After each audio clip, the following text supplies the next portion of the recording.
Ate, kailangan natin yung peace. He's not the same person we thought he was. Ate, hindi niya pwedeng malaman na alam na natin ang lahat. Otherwise, baka mamaya pati sina Haris madamay pa dito. Ate, hindi kita tinatakot. But we need to prepare for the worst. And this is how we protect our family.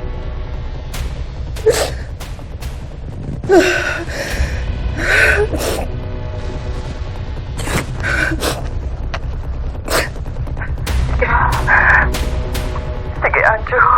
Sabihin mo sa akin kung anong dapat kong gawin.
Han, we're here.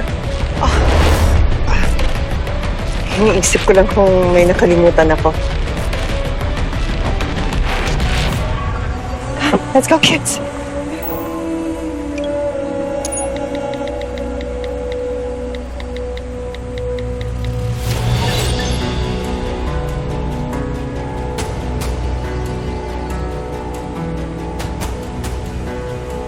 Sino kausap mo? Si Andrew. Tinetext ko lang. Pinapapunta ko rito para makasama naman natin. I miss you.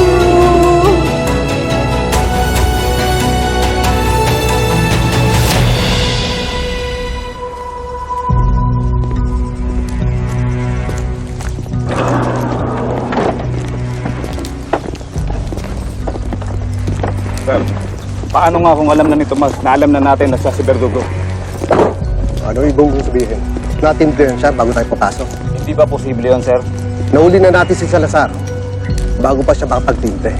Wala na siyang mata sa atin. Kaya isipin na lang natin kung paano natin ilalabas ang mga diso. Hello. Kamusta ka na, Ma? Okay, mabuti naman. Mami, iniinom mo ba yung gamot mo? Of course. Good girl ba si Mami, Yaya? What? Good girl. O, di ba? Gusto mo na mag-swimming? Excited mag-swimming to, Ma.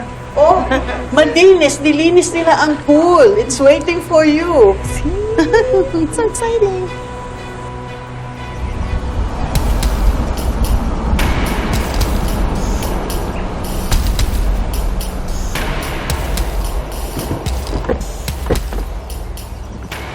Listen up! Secure niyo yung perimeter. Walang makakalabas at makakapasok dito. Medyo nasabi sa akin ni Ate Yvette, maraming armadong gwardya. Oh, take note. Andrew, ikaw unang papasok. Dali mo yung sasakyan mo. Secure mo yung pamilya mo. Unahin mo yung mga bata. Joey, ikaw nasasalubong sa kanila. Dali mo dito sa mobile. Okay? Opo, Tay. Gino, sasama ka sa akin. Ikaw mag-identify kung si Tomas nga si Verdugo. Copy, sir. We'll move in 2 minutes. Sir, comms check. Check. Check. Check. Check. Joey, doon muna sa van. Huwag kang lalabas hanggat wala tayong mga dito. Opo. Ingat ka po, Tay. Salamat. Go! Position!